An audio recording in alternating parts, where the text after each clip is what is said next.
Selamat datang di program Belajar Mandiri. Kita masuk ke bab 1, topik yang selanjutnya tentang protokol layer dan service model. Kita tahu pada topik sebelumnya di mana jaringan itu adalah kompleks sistem. Kenapa bisa dibilang kompleks sistem? Karena di sana itu banyak sekali komponen-komponen yang terlibat, di mana sifat satu dengan yang lainnya itu berbeda-beda. Di sana ada host, router, link of macam-macam media, aplikasi, protokol, hardware, software, sehingga ini bisa dikatakan kompleks sistem. Pertanyaan sekarang adalah bagaimana kita melakukan mengkategorisasikan sehingga kita bisa tahu ini komponen kategori A, ini komponen kategori B, dan ini C. Itu yang kita akan bahas di topik ini. Ilustrasi yang lain untuk kita tahu bagaimana mengkategorikan sesuatu. Nah, ini adalah semacam ilustrasi bagaimana melakukan organisasi dalam suatu perjalanan pesawat ya. Jadi kalau bisa diilustrasikan mulai dari awal, misalkan kita membeli tiket, kemudian cek gate, kemudian take off, kemudian airplane jalan pesawatnya sampai landing, kemudian balik lagi dan sebagainya. Ini adalah proses sehingga kita bisa melakukan kategorisasi dengan menggunakan konsep apa yang disebut dengan layering. Jadi misalkan di sini kita buat namanya tiket, penjualan, baggage, gate, runway dan sebagainya. Ini satu poin di sini. Kemudian kita tahu bahwa ini adalah keberangkatan. Kemudian dia nyampe ke kedatangan, sehingga prosesnya akan sama terakhir. Misalkan kita naruh barang di sini, taruh di satu pesawat, kemudian balik lagi ke sini, kita akan dapatkan barang kita selanjutnya.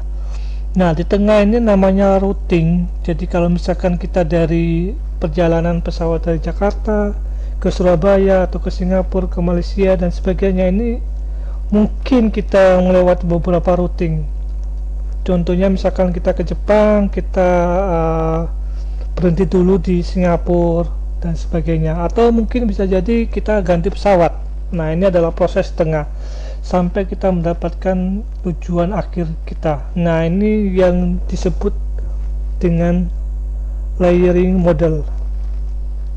Nah, di dunia jaringan juga sama, ada yang namanya layering.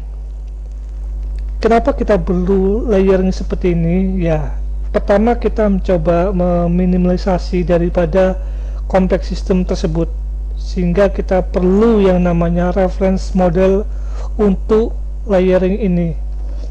Kalau kita lihat di dunia internet ini, khusus untuk jaringan ini, banyak sekali sebenarnya reference model untuk layering seperti ini.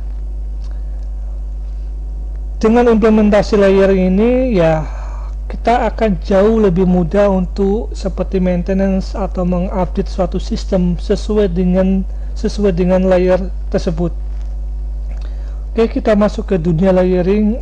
Yang pertama, istilahnya standar yang digunakan adalah Internet Protocol Stack ini, dimana di sini terbagi menjadi 5. Pertama adalah aplikasi, transport, network, link, dan physical.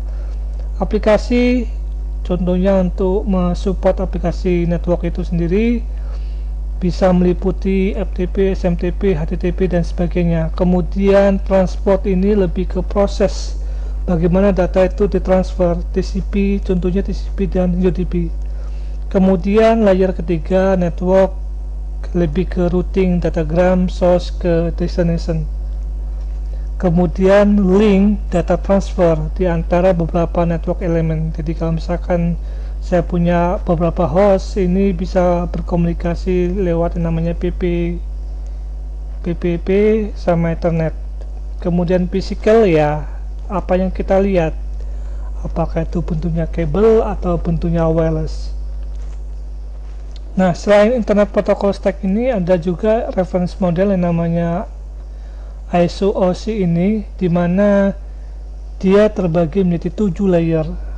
Pertama adalah presentation, ini mirip seperti aplikasi ya. Kemudian session dan transport, network, link, dan physical.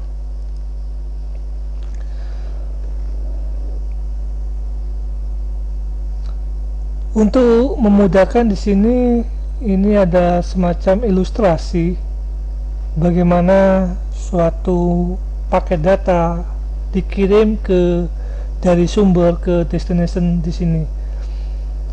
Pertama kita mempunyai satu message, misalkan aplikasi, aplikasi chatting, kita kirim hello di sini, kemudian dia masuk ke transport layer, maka dia tambahkan satu segmen tertentu, kemudian masuk ke network layer juga dia tambahkan satu paket data lain, kemudian ke link juga dia akan tambahkan paket yang lain, sampai ke physical dia masuk ke router, switch dan sebagainya. Kemudian mungkin dipecah-pecah message-nya ke suatu router, kemudian dia sampai ke destination seperti ini. Dari physical ini dia pecah-pecah lagi sesuai dengan paketnya, link, network, transport, dan application, sehingga paket yang tadi hello itu nyampe ke tujuan yang dimaksud. Oke, jika ada pertanyaan Anda bisa kirim ke email di sini.